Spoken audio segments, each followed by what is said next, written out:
கர்த்தருக்கு மகிமையுண்டாவதாக. தேவதவசனம் ஏசாயா 49 15 ஸ்திரீயானவள் தன் கர்ப்பத்தின் பிள்ளைக்கு இறங்காமல் தன் பாலகனை மறப்பாளோ? அவர்கள் மறந்தாலும் நான் உன்னை மறப்பதில்லை. கர்த்தருக்கு மகிமையுண்டாவதாக. வசனத்து கதை சொல்லும்போது, ஸ்திரீயானவள் தன் கர்ப்பத்தின் பிள்ளைக்கு இறங்காமல் தன் பாலனை மறப்பான்னு கேட்கிறார். ஒரு தாய், உலக ரீதியா ஒரு தாய் ஒரு பிள்ளைய நேசிப்பாங்க. அந்த பிள்ளையை கண்டிப்பா மறக்க மாட்டாங்க. அந்த பிள்ளைக்கு சாப்பாடு கொடுக்கணும், அந்த பிள்ளைக்காக தன் ஜீவனை கூட கொடுப்பாங்க. அந்த மாதிரி ஒரு நேசம் பைபிள் இருக்கு. ஆனா வேதம் சொல்றது, அப்படி நேசிக்கிற தாய் கூட அந்த அந்த பிள்ளையை மறக்கலாம். உலக ரீதியா மறக்கிறதுக்கு ரொம்ப இன்னைக்கு காலத்துல அன்பு தணிஞ்சு வருது.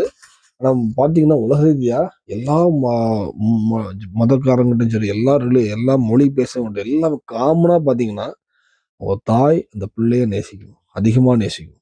அந்த பிள்ளைக்காக நேரத்தை ஒதுக்குவாங்க, கொடுப்பாங்க. அந்த பிள்ளைக்காக எல்லாம் ஜீவனையே கொடுக்க ஆயத்தமா இருப்பாங்க. அவ்வளவு நேசிக்க தாய் கூட உன்னை மறக்கலாம், நான் உன்னை மறப்பதில்லைன்னு சொல்றாரு. ஏன்னா நம்ம அந்த உலக ரீதியா தாய் எல்லாமே நம்ம ஒரு குறிப்பிட்ட காலம்தான்.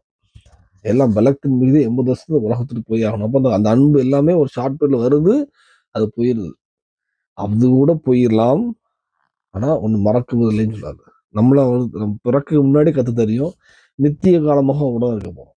அப்போ அவர் நம்மளை எப்படி பார்ப்பாருன்னு பாரு. அந்த தாய் மறந்தா கூட அது ஒரு ஓமையா தாயின் அன்பு சொல்லியிருக்காரு.